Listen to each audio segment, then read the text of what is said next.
ஆமாங்க. இன்றைக்கி நம்ம நன்மை செய்கிறவங்கள பற்றி தான் பார்க்க போகிறோம். நன்மை செய்கிறவங்களுடைய அவங்க என்ன சொல்கிறாங்கங்கிறத நம்ம காதுபட கேட்டிருக்கிறோம்.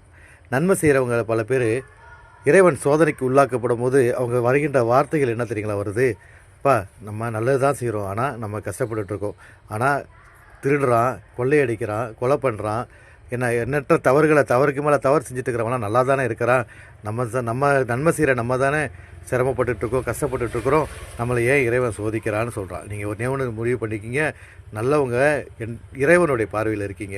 நீங்கள் சோதிக்கும் போது இறைவன் சோதிக்கிறான்னா அந்த சோதனையிலேருந்து நீங்கள் நன்மை இருக்கீங்களா, அல்லது சோதிச்சிட்டானேங்கிறதுக்காக அந்த நன்மையை விட்டு விலக போகிறீங்களான்னு பார்க்கறதுக்காக தான் இறைவன் உங்களை சோதிக்கிறான். நீங்கள் அந்த சோதனையை தாங்கிக்கிட்டு நன்மையை செஞ்சுக்கிட்டே இருந்தீங்கன்னு சொன்னால் உங்களுக்கு கூலி எங்கே திரும்ப கிடைக்கும்? சொர்க்கத்தில் கிடைக்கும். அதனால தான் சொல்கிறான், இறைவன் தீயவர்களுக்கு என்றைக்குமே நரகம்தான்.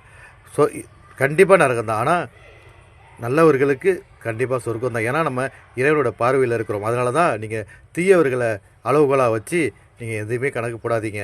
நீங்கள் நன்மையாளர்களாகவே நன்மை செஞ்சுக்கிட்டே இருங்க. உங்களுக்கு எந்த அளவுக்கு முடியுமோ அந்த அளவுக்கு நீங்கள் நன்மை செஞ்சுக்கிட்டே இருங்க. அதுக்கான கூலி நிச்சயமாக இறைவன் கொடுப்பான். சோதனைகள் வந்தால் தோண்டிடாதீங்க. சோதனைகள் தான் வாழ்க்கையில் ஜெயிக்கக்கூடிய மிகப்பெரிய ஒரு வெற்றி அந்த இறைவன் கொடுப்பான்.